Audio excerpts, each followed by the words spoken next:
എല്ലാവർക്കും നമസ്കാരം. ഒരു വർഷത്തിലെ ഏറ്റവും പ്രധാനപ്പെട്ട ദിവസങ്ങളായിട്ടുള്ള ഈ ശിവരാത്രി അല്ലെങ്കിൽ ഗുരുവായൂർ ഏകാദശി പോലുള്ള അതിപ്രധാനമായ ദിവസങ്ങൾ കടന്നു പോകുമ്പോൾ അതിൻ്റെ പിറ്റേ ദിവസം നമ്മളൊന്ന് പ്രശ്നം വെച്ച് നോക്കുന്നത് ഒരു രീതിയാണ്. അതെന്തുകൊണ്ടെന്നാൽ കഴിഞ്ഞു പോയ ദിവസങ്ങളിലെ ഫലങ്ങൾ അത് എങ്ങനെ എത്രത്തോളം മനുഷ്യരെയും പ്രകൃതിയെയും ബാധിച്ചിട്ടുണ്ട് എന്നറിയാൻ വേണ്ടിയിട്ടാണ് ഇങ്ങനെ ഈ പ്രശ്നം വെച്ച് നോക്കുന്നത്. അതുപ്രകാരം ഇന്ന് അമാവാസി പുലർച്ചെ പ്രശ്നം വെച്ചപ്പോൾ അതിൽ നിന്നും അറിയാൻ സാധിച്ചത് ഇതിൽ പറയാൻ പോകുന്ന 7 നക്ഷത്രക്കാർക്കാണ് ശിവരാത്രിയുടെ പുണ്യം അത് പരിപൂർണമായി ലഭിച്ചിരിക്കുന്നത്. ഇതിനേക്കാൾ വലിയൊരു ഭാഗ്യം നിങ്ങൾ ഈ 7 നക്ഷത്രക്കാർക്ക് ഇനി നിങ്ങളുടെ ജീവിതത്തിൽ വേറെ വരാനില്ല. യാതൊരു സംശയവും വേണ്ട. വരുന്ന ഒരു വർഷത്തിനുള്ളിൽ നിങ്ങളുടെ മനസ്സിലെ ആഗ്രഹങ്ങൾ നിങ്ങൾ മനസ്സിൽ ചിന്തിക്കുമ്പോൾ തന്നെ അത് നടപ്പാകും എന്നുള്ള സൂചനയും നിങ്ങൾക്ക് തത്സമയം കിട്ടിയിരിക്കും. അതായത് ഭഗവാന്റെ അനുഗ്രഹം നിങ്ങളിൽ വേണ്ടുവോളം ഉണ്ട് എന്ന് കാണിക്കുന്ന ആ ഒരു സൂചനയാണ് ഈ പറഞ്ഞ ലക്ഷണങ്ങൾ. ഇതിൽ ഏറ്റവും വലിയ അതിശയം എന്തെന്നാൽ രാശിചക്രത്തിൽ വരുന്ന 27 നക്ഷത്രക്കാരിൽ വെച്ച് വെറും 7 നക്ഷത്രക്കാർക്ക് മാത്രമാണ് ഈ പ്രാവശ്യം ശിവഭഗവാന്റെ അനുഗ്രഹം കരഗതമാകുന്നത്. അതുകൊണ്ട് തന്നെ ഈ പറയാൻ പോകുന്ന 7 നക്ഷത്രക്കാരിൽ ആരെങ്കിലും, അതിപ്പോൾ നിങ്ങളാകട്ടെ അല്ലെങ്കിൽ നിങ്ങളുടെ മക്കളാകട്ടെ, ഇനിയിപ്പോൾ അതുമല്ലെങ്കിൽ നിങ്ങളുടെ ബന്ധുക്കളോ സുഹൃത്തുക്കളോ ആരുമായിക്കോട്ടെ, അവരിൽ ആരെങ്കിലും ഈ പറയുന്ന നക്ഷത്രങ്ങളിൽ ഒരാളുണ്ടെങ്കിൽ അവരെ നിങ്ങളുടെ കണ്ണിലെ കൃഷ്ണമണി പോലെ സ്നേഹിക്കുകയും ആദരിക്കുകയും തീർച്ചയായും ചെയ്യണം. പറയാൻ കാരണം ഭഗവാന്റെ എല്ലാവിധ അനുഗ്രഹങ്ങളും പരിപൂർണമായി നേടാനുള്ള എന്തോ ഒരു പുണ്യം അവരിൽ ഉണ്ടായിരുന്നു. അതുകൊണ്ടാണ് അവർക്ക് ഈ അനുഗ്രഹം സിദ്ധിച്ചത്. ഒരു പക്ഷേ ഈ പുണ്യമെന്ന് പറയുന്നത് ഇന്നിപ്പോൾ ഈ കറുത്തവാവ് അമാവാസി ആയതുകൊണ്ട് പിതൃക്കൾ വീട്ടിൽ വരുന്ന ഒരു ദിവസം കൂടിയാണ്. അതായത് നിങ്ങളുടെ പരേതരായ വേണ്ടപ്പെട്ടവർ ശിവരാത്രിക്ക് ശേഷമുള്ള അമാവാസി ദിവസം ഭൂമിയിൽ വന്ന് നിങ്ങളെ ഒരു നോക്ക് കണ്ട് തിരിച്ചു പോകാനുള്ള അനുവാദം അവർക്ക് ഭഗവാൻ കൊടുത്തിട്ടുണ്ട്.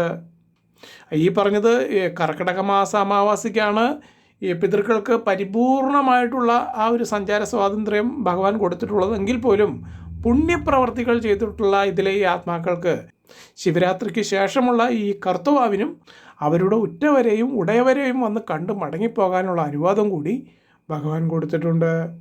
അപ്പോൾ ഈ പറഞ്ഞതുപോലെ നിങ്ങളുടെ പരേതരായിട്ടുള്ള പിതാമഹന്മാരുടെ മുജ്ജന്മ സുഹൃതം കൊണ്ടോ അല്ലെങ്കിൽ നിങ്ങൾക്ക് ഭഗവാന്റെ അനുഗ്രഹം ലഭിച്ചത് മൂലമാകാം, ഈ പറഞ്ഞതിൽ ഏതാണെങ്കിലും ശരി, അത്യപൂർവമായിട്ടുള്ളൊരു സൗഭാഗ്യം നിങ്ങൾക്കിപ്പോൾ കരഗതമായിരിക്കുകയാണ്. ആ 7 നക്ഷത്രക്കാർ ആരൊക്കെയാണെന്നാണ് ഇനി അങ്ങോട്ട് പറയാൻ പോകുന്നത്. ഈ നക്ഷത്രക്കാർക്ക് ഇനി വരാനിരിക്കുന്നത് നിങ്ങളുടെ ജീവിതത്തിലെ സുവർണ നിമിഷങ്ങളാണ്.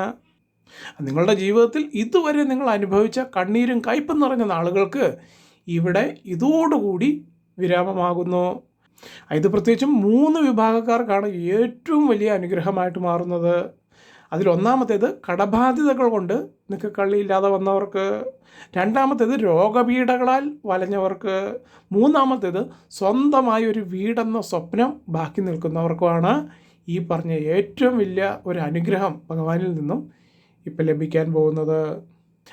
ഈ പറഞ്ഞത് ഈ ശിവഭഗവാൻ നിങ്ങൾക്ക് ഒരു വഴി തുറക്കുന്നു എന്നതിൻ്റെ ആ ഒരു സൂചനയാണ് ഇനി നിങ്ങൾ കാണാൻ പോകുന്ന ലക്ഷണങ്ങൾ.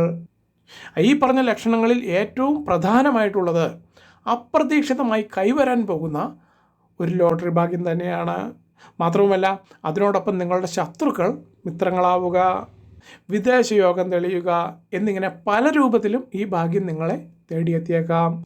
പറയാൻ കാരണം അതെല്ലാം നിങ്ങൾ ഓരോരുത്തരുടെയും നിങ്ങളുടെ ജീവിത പശ്ചാത്തലം അവിടെ എങ്ങനെയാണോ അങ്ങനെ ആയിരിക്കുമെന്ന് മാത്രമേ ഉറപ്പ് പറയാൻ സാധിക്കുകയുള്ളൂ. അപ്പോൾ ആ 7 നക്ഷത്രക്കാരിൽ ഈ ശിവരാത്രിയുടെ പുണ്യം മുഴുവനും വന്നു ചേർന്നിരിക്കുന്ന അതിലെ ആദ്യത്തെ നക്ഷത്രം രോഹിണി നക്ഷത്രം. നിങ്ങളുടെ ജീവിതത്തിൽ ഇതുവരെ അനുഭവിച്ച തടസ്സങ്ങൾ ഓരോന്നായി നീങ്ങാൻ പോകുന്ന ഒരു സുവർണ നിമിഷമാണ് നിങ്ങൾക്ക് ആഗതമായിരിക്കുന്നത്. അതായത് പുതിയ സംരംഭങ്ങൾ തുടങ്ങാൻ ആഗ്രഹിക്കുന്നവർക്കും ബിസിനസ്സിൽ നഷ്ടം സംഭവിച്ചവർക്കും ഇത് നിങ്ങളുടെ തിരിച്ചുവരവിൻ്റെ ആ ഒരു കാലമാണ്. അതായത് മുടങ്ങിക്കിടക്കുന്ന പണം അത് നിങ്ങൾക്ക് അപ്രതീക്ഷിതമായി കൈകളിൽ വന്നു ചേരും. ഭാഗ്യദേവത നിങ്ങളുടെ വാതിലിൽ മുട്ടുന്ന ഈ സമയത്ത് നിങ്ങളെടുക്കുന്ന ഏത് തീരുമാനവും അത് നിങ്ങൾക്ക് പരിപൂർണമായി അനുകൂലത്തിലായിരിക്കുമെന്ന കാര്യത്തിൽ യാതൊരു സംശയവും വേണ്ട. പ്രത്യേകിച്ചും ഭഗവാന്റെ തുണയോടുകൂടിയായിരിക്കും നിങ്ങളെല്ലാ കാര്യങ്ങളും ചെയ്തു തീർക്കുന്നത്. അതിന് രണ്ടാമത്തെ നക്ഷത്രം മകീര നക്ഷത്രം. കുടുംബത്തിൽ ദീർഘകാലമായി നിലനിന്നിരുന്ന അസ്വസ്ഥതകളും കലഹങ്ങളും നിങ്ങൾക്ക് പരിപൂർണമായി മാറി സമാധാനം ഉറപ്പായും കൈവരും. പ്രത്യേകിച്ച് നിങ്ങളുടെ മക്കളുടെ വിവാഹ കാര്യത്തിലോ അല്ലെങ്കിൽ അവരുടെ പഠന കാര്യത്തിലോ ഉണ്ടായിരുന്ന തടസ്സങ്ങളെല്ലാം നീങ്ങി തീർച്ചയായിട്ടും ഒരു ഉയർച്ച ഉണ്ടാകും. മാത്രവുമല്ല ഐശ്വര്യവും അഭിവൃദ്ധിയും നിങ്ങളുടെ പടിവാതിക്കൽ വന്നു നിൽക്കുന്ന ഒരു സമയമാണ് ഇപ്പോൾ ആഗതമായിരിക്കുന്നത്. ഇതിൽ പ്രത്യേകിച്ചും വീട് പണി പൂർത്തിയാക്കാൻ കഴിയാത്തവർക്കും പുതിയ വാഹനം വാങ്ങാൻ ആഗ്രഹിക്കുന്നവർക്കും അതിനുള്ള സാമ്പത്തിക സ്രോതസ്സുകൾ അത് നിങ്ങൾ ഒട്ടും പ്രതീക്ഷിക്കാത്ത മേഖലയിൽ നിന്നും താനെ തെളിഞ്ഞു വരും. ഇനി അടുത്തത് പുണർദം നക്ഷത്രം. സാമ്പത്തികമായ ഒരു കുതിച്ചുചാട്ടം തന്നെയാണ് നിങ്ങൾ പുണർദം നക്ഷത്രക്കാരെ കാത്തിരിക്കുന്നത്. വലിയൊരു കടബാധ്യതയിൽ നിന്ന് നിങ്ങൾ ഈ വർഷം ഉറപ്പായും മോചിതരാകും. ലോട്ടറി പോലുള്ള ഭാഗ്യപരീക്ഷണങ്ങളിൽ ഏർപ്പെടുന്നവർക്ക് അനുകൂലമായ സമയമാണ് സംജാതമായിരിക്കുന്നത്. നിങ്ങൾ ഒട്ടും വിചാരിക്കാത്ത ഇടങ്ങളിൽ നിന്നുവരെ നിങ്ങൾക്ക് ധനസഹായം ലഭിക്കാൻ യോഗം കാണുന്നുണ്ട്. അതുകൊണ്ട് തന്നെ പണത്തിന് ബുദ്ധിമുട്ടില്ലാത്ത രീതിയിൽ ജീവിതം മുന്നോട്ട് കൊണ്ടുപോകാനും നിങ്ങൾക്ക് ഉറപ്പായിട്ടും സാധിക്കും. ഇനി നാലാമത്തെ നക്ഷത്രം ഉത്തര നക്ഷത്രം. കർമ്മരംഗത്ത് വലിയ മാറ്റങ്ങൾ സംഭവിക്കാൻ പോകുന്നു എന്നതിൻ്റെ സൂചനയാണ് നിങ്ങൾക്ക് ഇപ്പോൾ സംജാതമായിരിക്കുന്നത്. ഈ തൊഴിലില്ലാതെ അലഞ്ഞവർക്ക് മികച്ച ശമ്പളത്തോടു കൂടിയ ജോലി ഉറപ്പായിട്ടും ലഭിക്കും. നിലവിൽ ജോലി ചെയ്യുന്നവർക്ക് സ്ഥാനക്കയറ്റവും ആദരവും ലഭിക്കാനുള്ള എല്ലാവിധ യോഗങ്ങളും ഉറപ്പായിട്ടും കാണുന്നുണ്ട്. രാജാവിനെ പോലെ ആജ്ഞാപിക്കാനും ഭരിക്കാനുമുള്ള അധികാരം നിങ്ങളെ തേടി എത്തിയിരിക്കും. സമൂഹത്തിൽ നിങ്ങളുടെ വിലയും നിലയും വർദ്ധിക്കുന്നൊരു കാലമാണ് ഈ ശിവരാത്രിക്ക് ശേഷം നിങ്ങൾക്ക് സംജാതമാകുന്നത്. ഇത് പ്രശ്നഫലത്തിൽ വളരെ വ്യക്തമായി തെളിഞ്ഞു കിട്ടിയിട്ടുണ്ട്. ഇനി അഞ്ചാമത്തെ നക്ഷത്രം ചോദ്യ നക്ഷത്രം. നിങ്ങൾക്ക് അപ്രതീക്ഷിതമായിട്ടുള്ള ഭാഗ്യങ്ങളുടെ ഒരു ഘോഷയാത്രയാണ് നിങ്ങളുടെ ജീവിതത്തിൽ ഇനി സംഭവിക്കാൻ പോകുന്നത്. പൂർവിക സ്വത്തുക്കൾ ലഭിക്കാനോ അല്ലെങ്കിൽ പഴയ നിക്ഷേപങ്ങളിൽ നിന്ന് വലിയ ലാഭം കൊയ്യാനോ നിങ്ങൾക്ക് ഉറപ്പായിട്ടും സാധിക്കും. സാമ്പത്തിക ഭദ്രത നല്ല രീതിയിൽ കൈവരുന്നതോടുകൂടി നിങ്ങളുടെ ആത്മവിശ്വാസം വർദ്ധിക്കും. അതുകൊണ്ട് തന്നെ നിങ്ങൾ തൊട്ടതും പിടിച്ചതുമെല്ലാം ഉന്നതമായിട്ടുള്ള വിജയത്തിൽ കലാശിക്കുന്നതായിരിക്കും. ഒരു നിമിത്തം പോലെ, അതായത് ഒരു നിമിത്തം എന്നോണം എവിടെ നിന്നൊക്കെയോ ഭാഗ്യം നിങ്ങൾക്ക് നേരെ ഒഴുകി എത്തുന്നത് കണ്ട് നിങ്ങൾ തന്നെ അത്ഭുതപ്പെട്ടു പോകുന്ന ചില സാഹചര്യങ്ങളും ഇവിടെ നിന്ന് അങ്ങോട്ട് നിങ്ങളുടെ ജീവിതത്തിൽ ഉറപ്പായിട്ടും സംജാതമാകും. ഇനി ആറാമത്തെ നക്ഷത്രം അനിഴം നക്ഷത്രം. ശത്രുദോഷങ്ങൾ പാടെ ഒഴിഞ്ഞു മാറുന്ന ഒരു സമയമാണ് നിങ്ങൾക്കിപ്പോൾ സംജാതമായിരിക്കുന്നത്. നിങ്ങളെ തകർക്കാൻ ശ്രമിച്ചവർ നിങ്ങളുടെ വളർച്ച കണ്ട് അമ്പരന്ന് നിൽക്കും.